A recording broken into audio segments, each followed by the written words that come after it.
Hi, my name is Eric Udvari, Certified Financial Planner and Portfolio Manager at Howen Wrestling.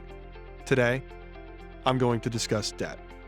This is a topic of conversation that we have all of the time with our clients. The first point that I would like to make is that not all debt is created equally. Debt can be good and it can be bad. And when it comes to good debt, a few examples include real estate, owning your own business, and education.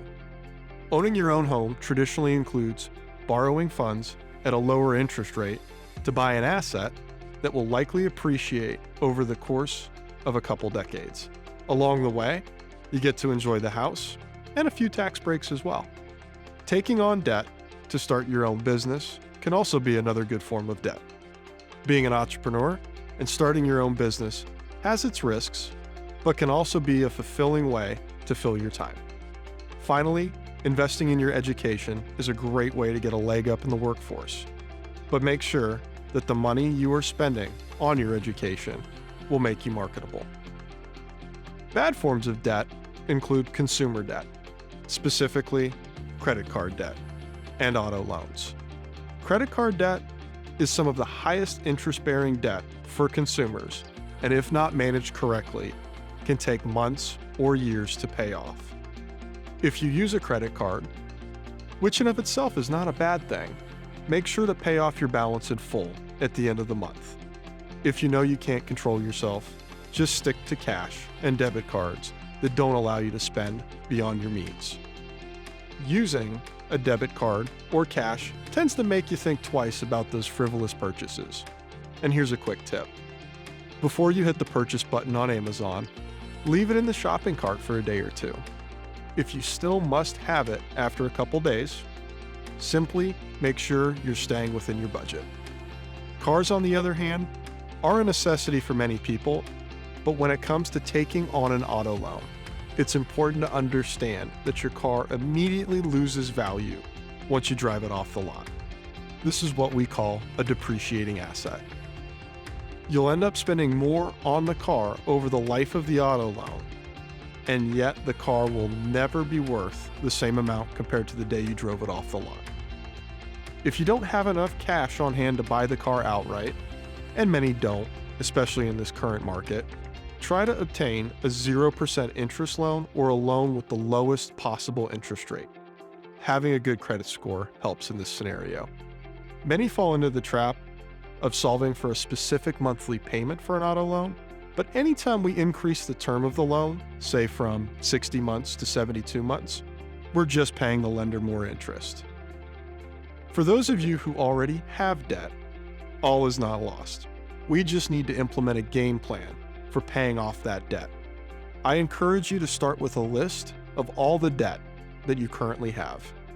Figure out your payments, the length of the loans, balances, and minimum monthly payments. From there, review your monthly budget. What does your extra income look like each month? If you tend to spend everything you make, we can look for areas that we can trim back on. Finally, we need to pick a repayment strategy. Now, repayment strategies come in 3 different flavors: the snowball method, the debt avalanche method, and debt consolidation. The snowball method starts with paying off the smallest balance first and paying minimums on the rest. Once that small balance is paid off, apply that payment towards the next largest debt. This process continues until you're debt-free. This is a great way to gain confidence and pick up some easy psychological wins. Now, this strategy might not be perfect if your highest balance is on a high interest-bearing credit card.